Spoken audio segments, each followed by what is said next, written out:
you get what are then called Ponzi financiers turning up. Now, I don't need to describe Ponzi, to say who Ponzi is anymore, fortunately. History has taught me that. If you haven't caught up with it, just think of Bernie Madoff.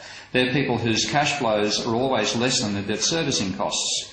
So how do they make money? By buying and selling assets on a rising market and rolling over their debt in the meantime. Now, as soon as that's no longer possible, of course, they go bankrupt. And that happens when the rising cost of finance, the rising level of badly estimated projects starting to fail, increases the debt servicing cost, reduces that willingness to lend, and suddenly the asset bubble has burst, and the first people to go bankrupt are the Ponzis. We see that every time. They're normally the darlings of the stock market one day and they're in jail the next. The classic on that instance, of course, being Laurie Connell in Australia's case, who went bankrupt one day after the stock market crash in 1987. So they can't sell their assets for a profit, they can't roll over their debts, they're gone, asset prices collapse, the expansion of the money supply stops, goes into reverse, investment evaporates, the economy slows down again, you're back where you started in a debt-induced recession. Now, that sounds like a history lesson to most people. It is, but it's also a theory. And what I've done is build that theory up. But of course the theory has been ignored by the conventional neoclassical economists. Now, Ben Bernanke is allegedly famous as being an expert on the Great Depression. This is his entire consideration of Minsky in his book Essays on the Great Depression. Hyman Minsky and Charles Kindleberger have argued for the inherent instability of the financial system, but in doing so have had to depart from the assumption of rational economic behaviour. Rational, by the way, in economic parlance means the capacity to predict the future accurately. I do not deny the possible importance of irrationality in economic life.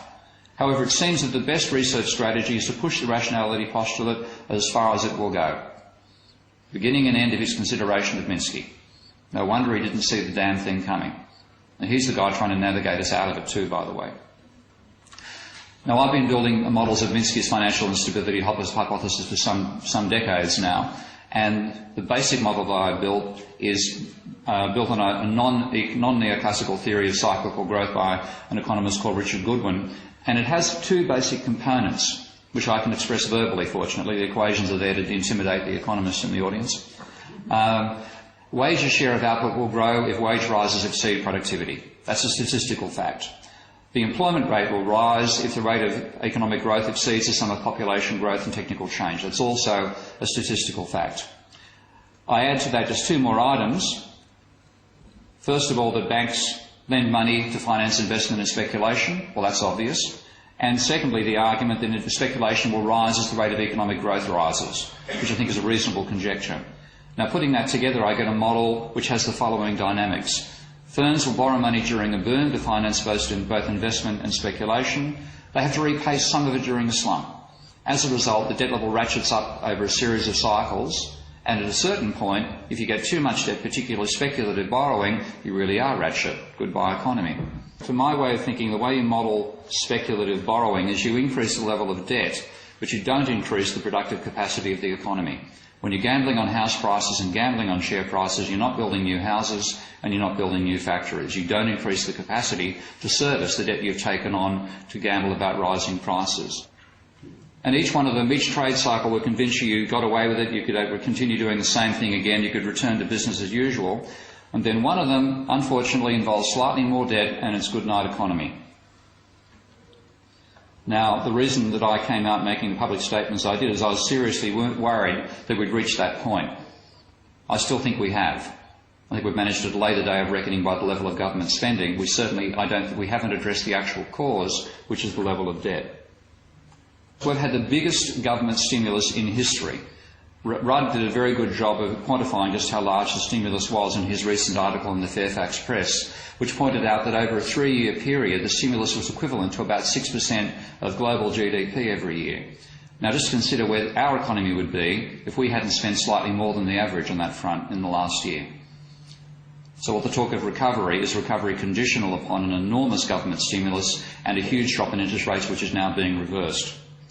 Of course, in America, they've also started doing quantitative easing, and in the UK as well. In fact, you can even get school kits to explain why it's happening in England now, as a person sent me recently. Now, Bernanke's argument behind quantitative easing, which is providing money to the banks and saying, please lend the money, drastically increasing their reserves, is twofold. One is that he believes that will cause inflation and end the deflationary spiral that America seems to be on the verge of right now. Wholesale prices fell 0.6% in the last month, according to this morning's figures. But also because he believes that will increase the amount of money in the economy by the usual money multiplier arguments. Now, the scale of increase in money in America is enormous. This is the government-created money supply, what's known as base money, going along at a nice slow growth path for the last 60 years and then doubling in 4 months in last year.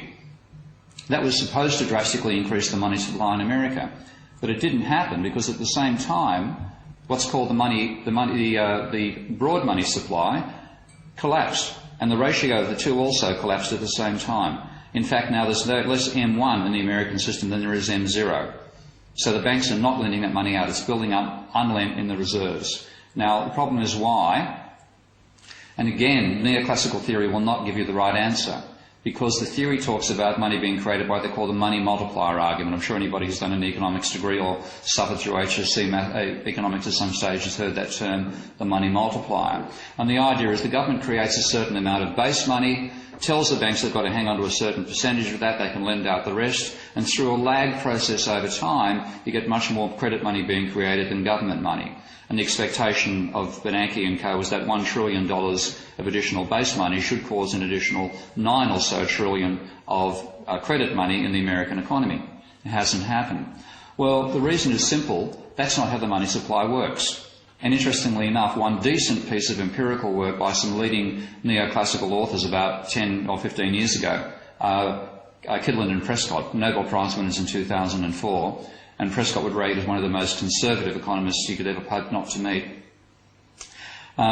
This empirical work found that that argument didn't hold water. When you looked at the timing of the creation of base money and credit money, rather than base money being created before credit money, the story is the other way around. Credit money is created roughly 1 year before base money. So the credit system wags the government system, not vice versa. And they concluded in a very sensible statement, introducing money and credit into growth theory in a way that accounts for the cyclical behaviour of monetary as well as real aggregates is an important open problem in economics, one that neoclassical economics has continued to fail to address. Now, the school of thought that I come from, which is driven by mainly European and some American post-Keynesians, is called circuit theory, and I've built a model of that. And I want to quickly take you through how that works to explain how money is really created in the system in which we live, leaving out, in this case, the existence of government money and just looking simply at the creation of money in a pure credit system. If you think about a loan from a bank to a firm, that loan simultaneously creates a deposit. If you imagine your credit cards, if you decide to access the money in your credit card, let's say you have $9,000 spare in your ceiling and you use 2/3 of that to buy a trip to Hawaii, you create $6,000 of money in the account of the travel agent, and you simultaneously create $6,000 worth of debt in your own loan account with the bank. So there's a simultaneous creation of loans and deposits. And in this model, loans create deposits, not the other way around. Now, it's possible to take that and say, well, let's look at the obligations created by a loan in the simplest possible fashion.